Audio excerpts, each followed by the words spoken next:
Good morning, everybody. This is Veronica the cat wishing you a happy Easter, and welcome to the final section of our class, expansion and maturity. So today we're going to be talking a little bit more about audience management, and so let's get started. To recap, last week we finished up the fundraising unit. Fundraising is the last piece of our revenue puzzle, so we talked about who your sources of funding are and what kinds of activities are good to get them. We talked about events, and events are fun and they're great for exposure and goodwill, but you can never go wrong making strong relationships with grant agencies and community leaders and philanthropists to build your endowments and kick off your capital campaigns and secure your financial future. And you want to resist the urge to think of these supporters as more than just people with money. You need the right kind of people to help further your organization. The best donors give their time and support.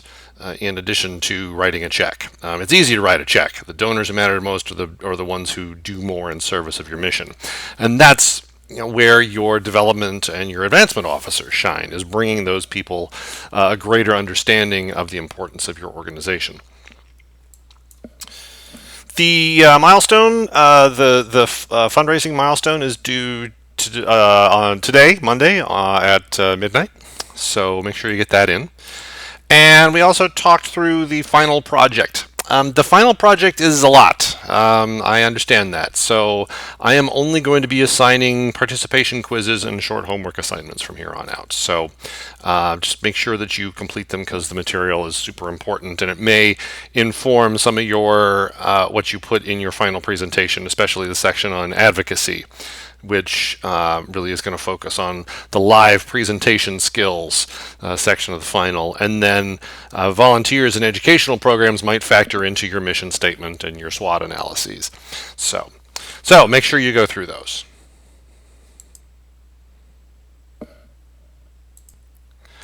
So this unit is entitled Expansion and Maturity. Why is that?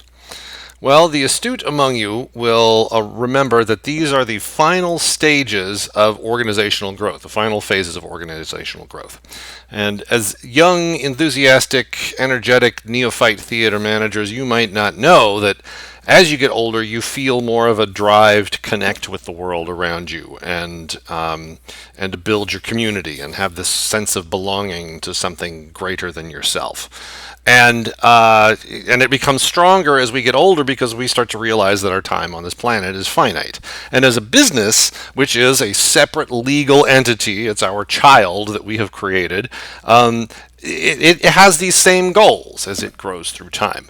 So expansion is about securing the financial future, expanding your reach, and your major focus is on money management and managing investments.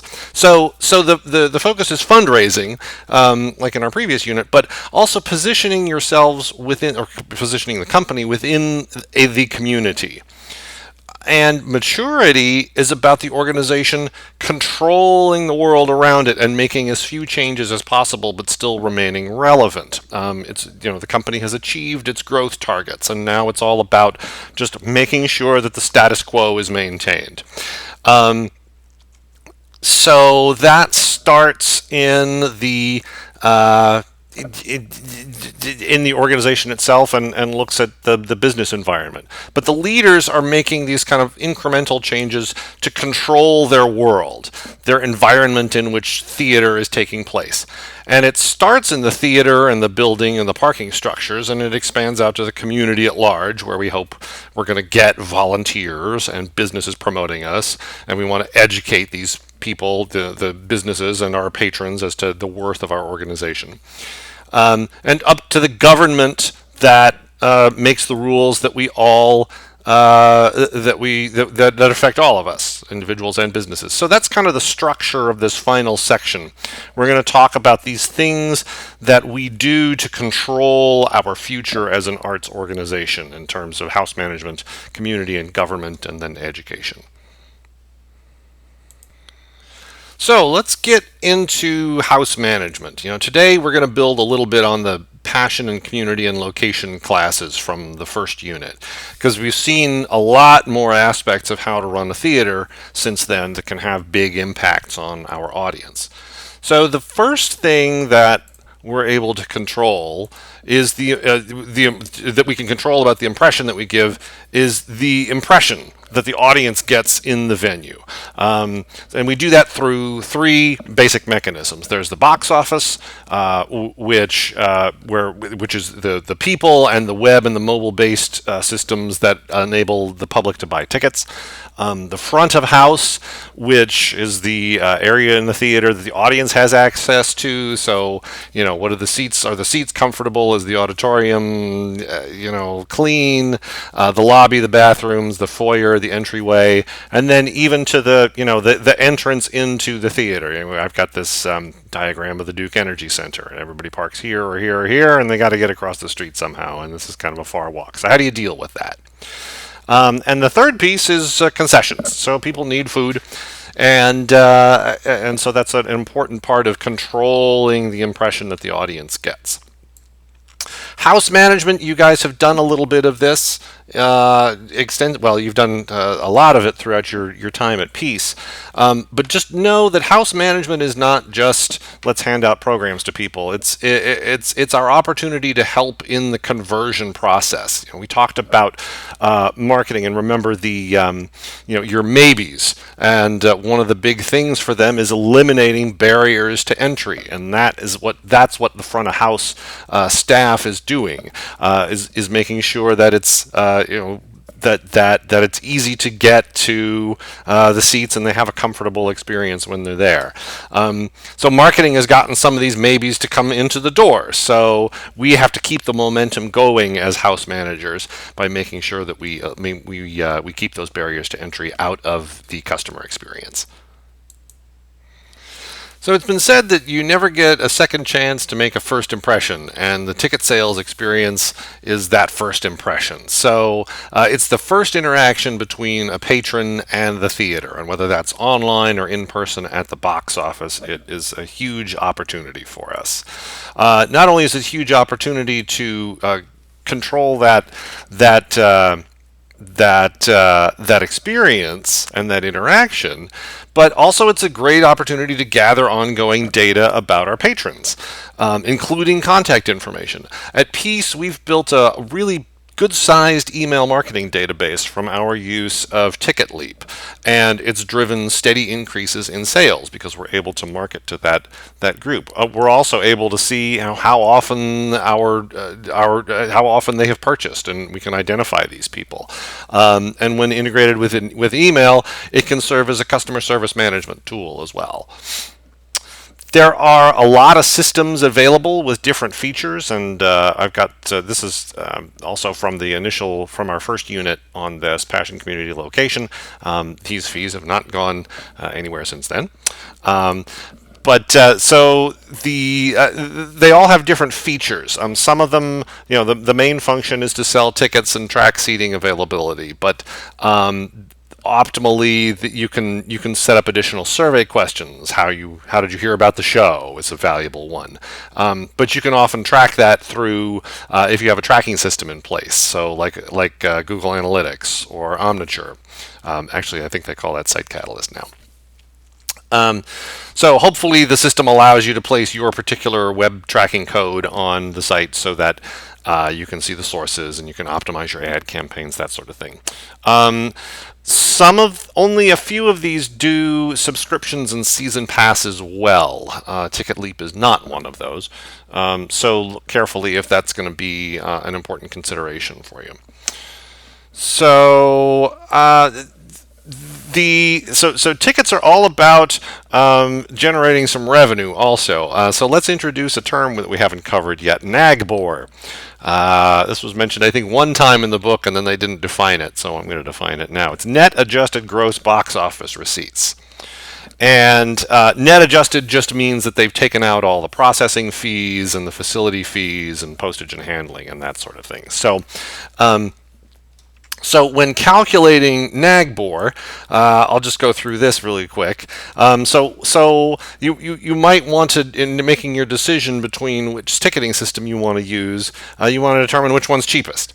So some of these are a flat fee. We got a $250 facility fee at the Durham Arts Council. There's a $185 per ticket at Cary, and then all of the purely online ones, they charge a flat fee plus a percentage of the ticket price. So one of the questions we want to ask is, what price ticket makes it more cost effective to use the Cary Theater, for instance, rather than TicketLeap? So we want to make sure that Cary's fees are not larger than what we want.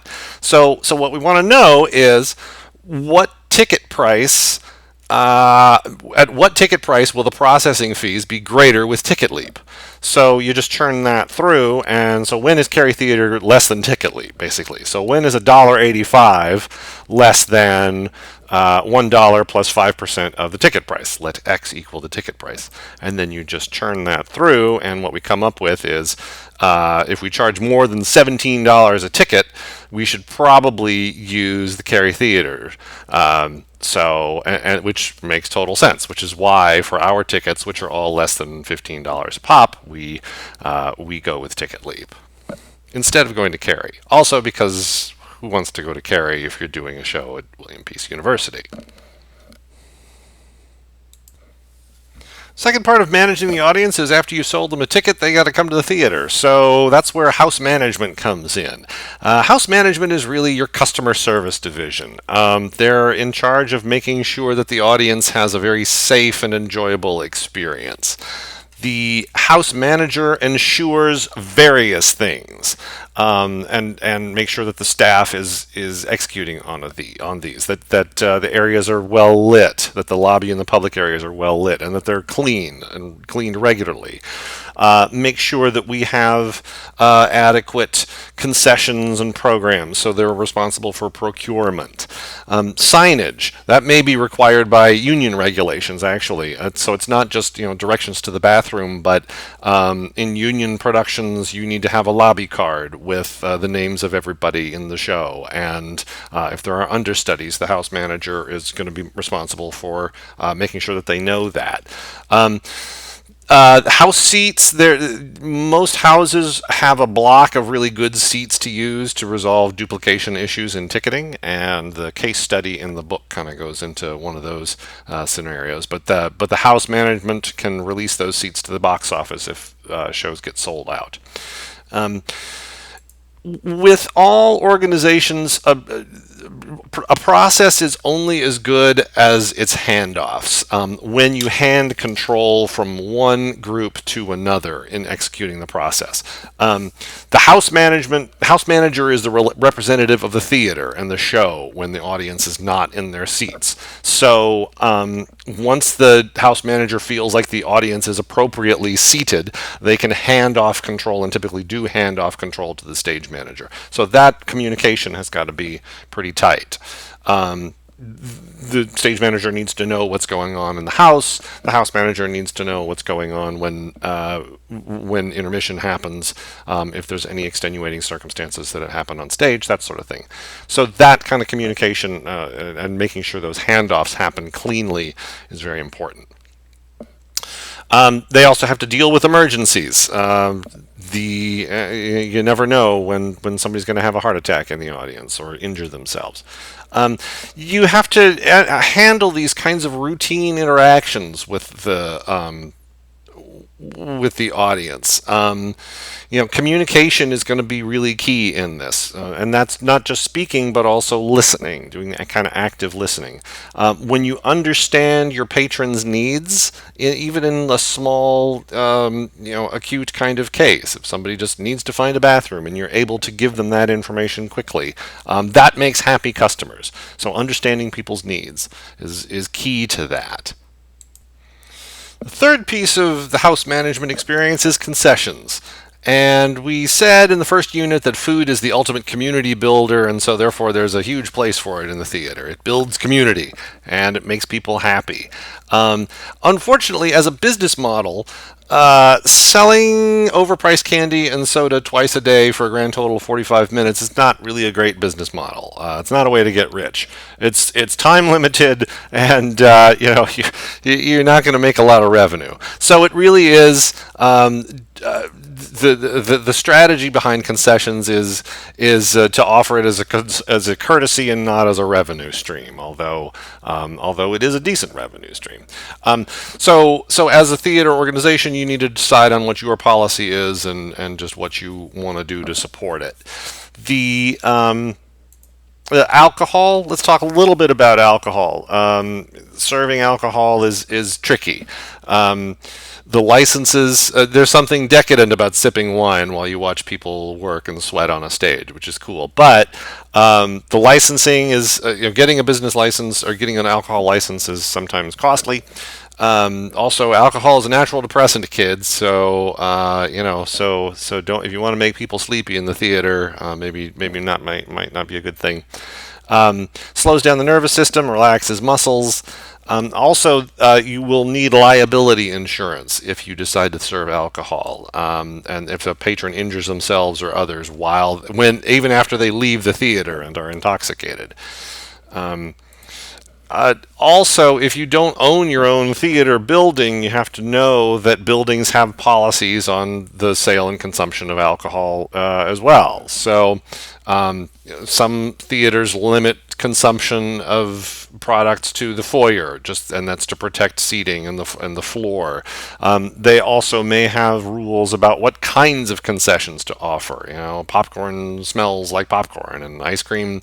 I don't know why anybody would sell ice cream in a theater, especially if there are kids around. But the main goal with concessions is to make sure that your policies, your attention to customer service, your attention to the patrons, your rules about consumption, that they add to the theatrical experience and that they do not detract from it. So all three of the elements of house management and the audience that we've talked about have aspects of customer service. So let's talk about how to provide excellent customer service. There's a really great article that I pulled this from Indeed that's linked here in the notes, so you can take a look at this for some detail, and there are also lots of articles about how to give excellent customer service. Maybe not like Smithers and Mr. Burns here. That might be a little bit overboard, but so let's go through these. There's 9 things that we can do to have good customer service. Number 1 is be friendly. Greet people with a smile. Be courteous and respectful. That's a way to show kind of your friendliness.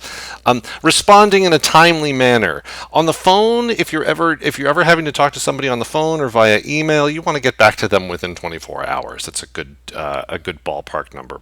In person, giving people some sense of how long it's going to take for you to assist them it is great for that.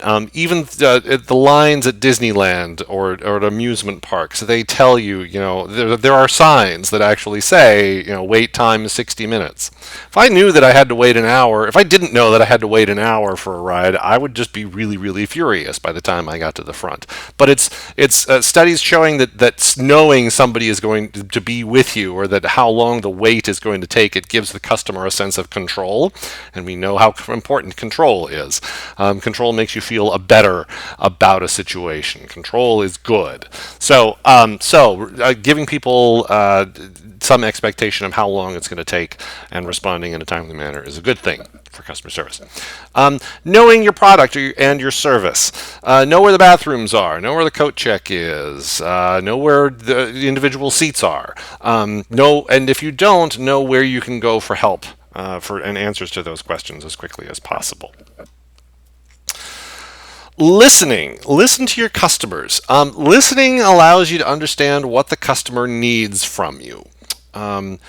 There are some good articles about a concept called active listening, and as performers, you have probably touched on this a little bit.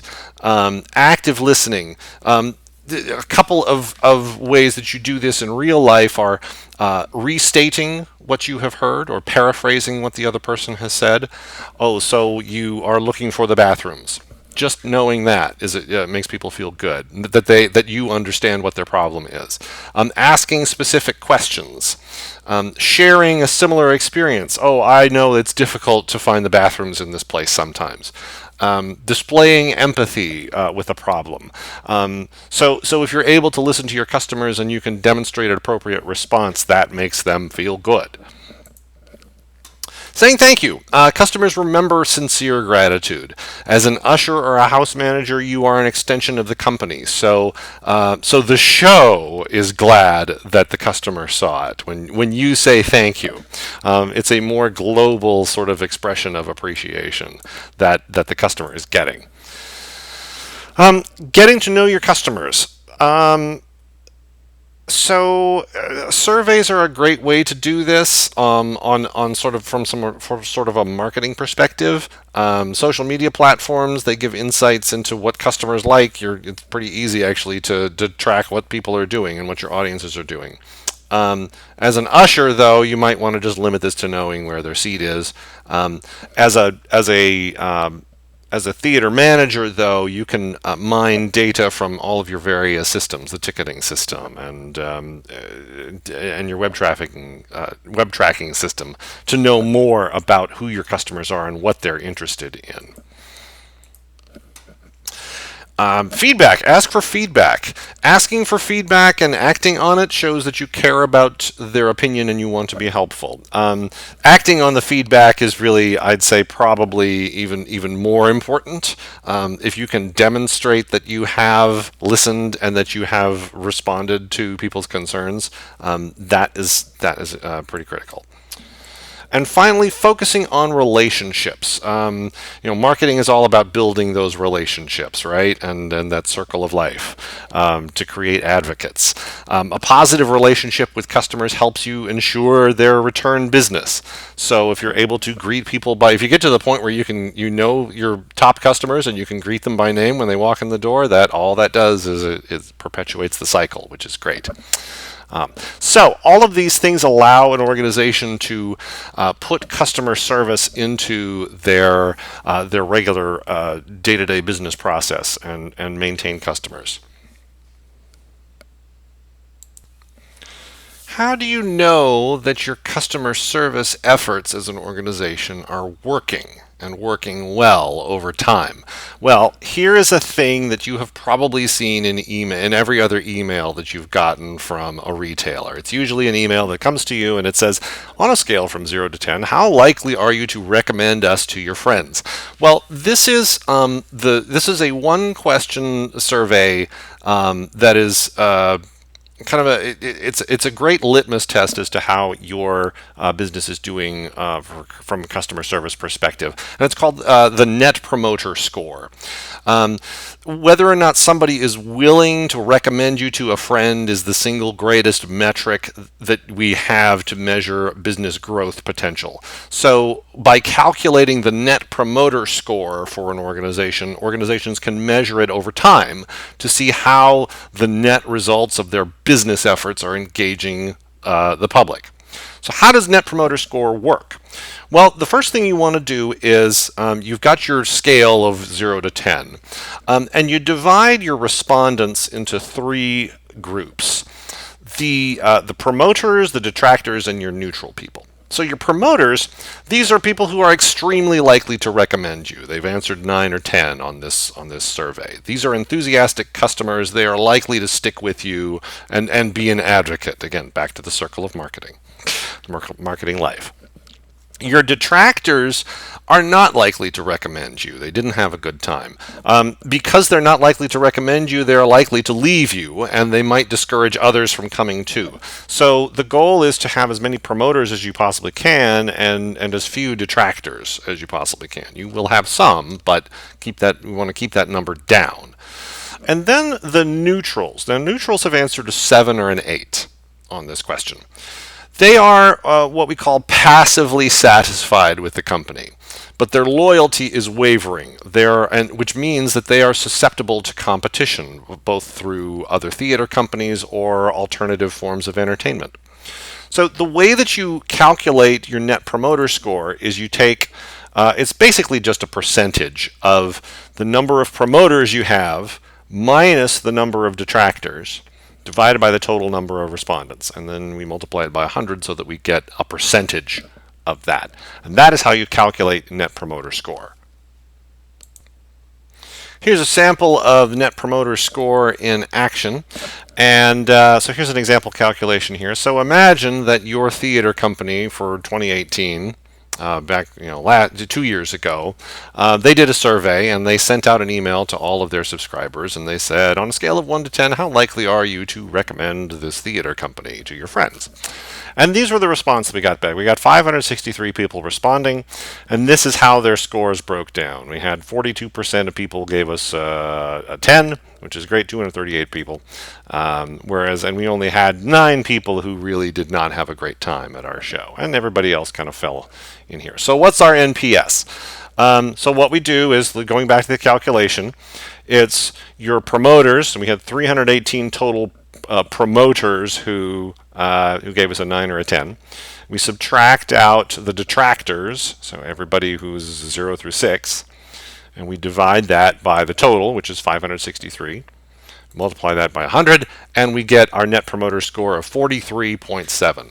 So 43.7 is, we don't know what that is. I mean, it might be really, really good, but it really depends on the organization. But what's important is, how well does this number track over time? So this leads nicely into a quick little homework assignment that I'm going to give you guys. So this was our NPS for 2018. You now have data for 2019 sitting in an assignment up on Moodle. And so this assignment is called What Me Worry. Anybody who's familiar with Mad Magazine, which unfortunately I believe went out of business, knows good old Alfred E. Newman here, but this was his catchphrase. So you have just received the results of your annual NPS survey for the previous year, for 2019. So you're going to calculate your company's NPS score. And you're going to decide whether you're doing better or worse than last year. If you did better than higher than 43.7, you're doing great. You don't need to worry. Well, we always need to worry in the arts business, but you're doing pretty well. This will be due before class on Wednesday, and it's just a little 5-pointer. So check it out, and you'll exercise your math skills a little bit, because it's been 2 weeks since we've done anything with Excel, so got to keep touching the skills. And that's about it. Wednesday, we're going to talk about volunteers and feedback, which is kind of the next evolution of customer service and house management, but also looking into the community. There's a small section in Rhine to read. You have already read the entire chapter, but focus on pages 214 to 218, and then Nelson chapter 10.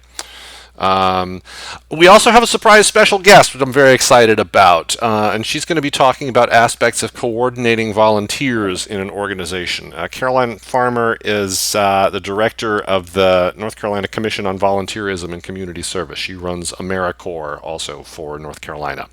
So part of that lecture will be me talking about the book information and the other stuff, and then the other part will be me asking questions of somebody who knows a heck of a lot more than I do about volunteerism. And then on Friday we'll get into theater advocacy, and that's going to be a 2-class section. There's going to be a class participation quiz that will be due then as well, and then Monday we've got Heather Strickland, who's going to come talk to us. So hope you enjoyed this lecture, and I will see you on Wednesday.